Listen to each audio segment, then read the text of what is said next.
Hello class 10.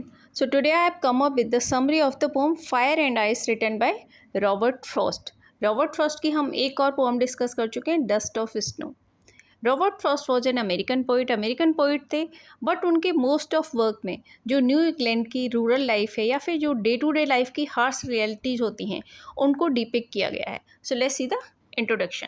Fire and ice एक symbolic pome है जहाँ फायर सिंबलाइज करती है डिज़ायर एंड पैशन को, वहीं आइस सिंबलाइज करती है हेट को. So poet says that the world would end in either of two ways, कि दुनिया दो तरीके से ख़त्म होगी. कैसे? ईदर बाई आइस और बाई फायर, या तो आइस की वजह से या फिर फायर की वजह से. Both the elements are compared with self destructive human emotions. दोनों एलिमेंट्स को ह्यूमन इमोशन से कंपेयर किया गया जो कि हेटेड एंड डिज़ायर हैं. तो point is that we let our emotions rule us, as if we don't control them they will surely destroy everything around अस.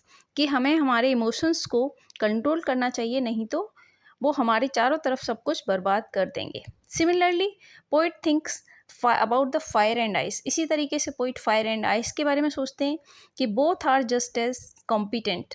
दोनों ही एलिमेंट्स इतने कैपेबल हैं, इतने कॉम्पिटेंट हैं in bringing the world to a terrible end, कि दुनिया को ख़त्म करने में बहुत ही कॉम्पिटेंट हैं, बहुत ही कैपेबल हैं.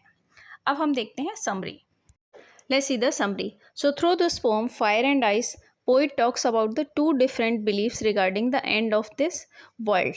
कि दुनिया के एंड को लेकर दो बिलीव्स के बारे में पोइट बात करते हैं. He says that he is in favour of those who says this world will and in fire.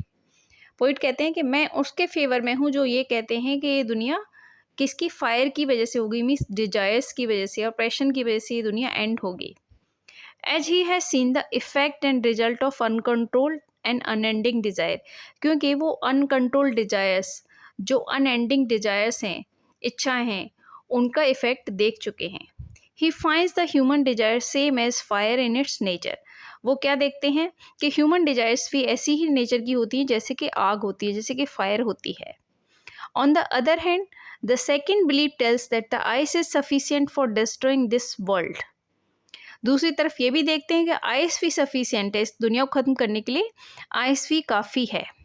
And the poet compares the nature of ice with hated.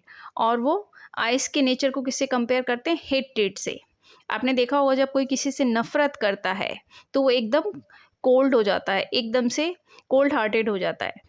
As ice can make an part of a body numb with its prolonged contact like hated. Ice जिस तरीके से हमारी body को कैसे कर देती है, एक तरीके से सुन कर देती है, नम कर देती है, ऐसे ही आदमी नफ़रत में भी ऐसा ही करने लगता है. It can also give numbness to our mind and thoughts. तो हेटेड भी क्या करती है, हमारे जो थॉट्स हैं, हमारे विचार हैं और हमारा माइंड है, उसको भी एक तरीके से नम कर देती है, सुन कर देती है. And makes us insensitive and cruel. और हमें इनसेंसिटिव एंड क्रूअल बना देती है.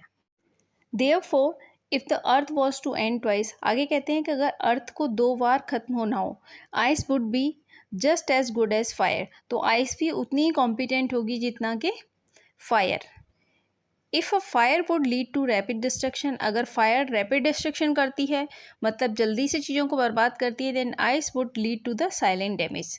दूसरी तरफ आइस क्या करती है? साइलेंट डैमेज करती है, चुपचाप चीज़ों को ख़त्म कर देती है. Similarly if the fire is pure passion, अगर फायर प्योर पैशन है, then ice is pure reason. Ice क्या है? प्योर रीजन है. तो पॉइंट क्या पॉइंट आउट करते हैं? That we let our emotions rule us, and if we don't control them they will surely bring us on the verge of destruction.